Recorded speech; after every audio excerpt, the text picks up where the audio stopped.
DJ पवन भैया के गाना बजाए म्यूजिक बाय मोहन यादव।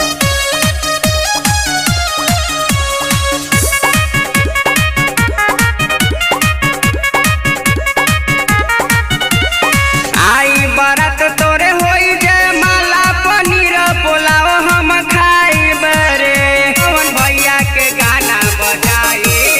आई बरत तोरे होई जय माला पनीर पुलाव हम खाई बरे डीजे परत भर ना चल जाई पवन सिंह के गाना बजाए रे डीजे परत भर ना चल जाई पवन भैया के गाना बजाए रे तू होते डोली में जइबे हमरा के भुलाई रे डीजे परत भर ना चल जाई पवन भैया के गाना बजाए रे डीजे परत भर ना चल जाई पवन सिंह के गाना बजाए रे।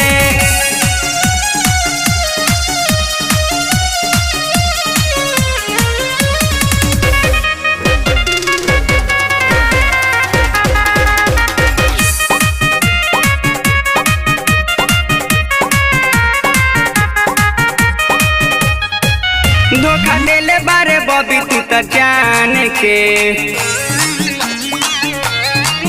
डोली चढ़ गईले तू तो बबुआन के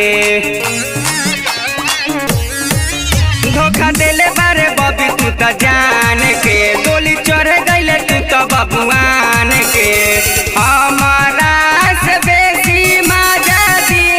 तोए भूमिहार रे डीजे परत भर ना चल जाई पवन सिंह के गाना बजाई रे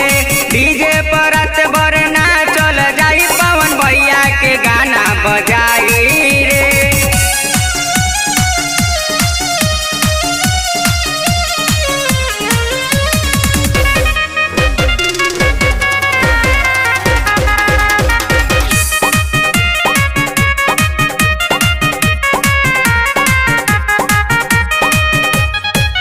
बात तोहरा से कहतावे परवाना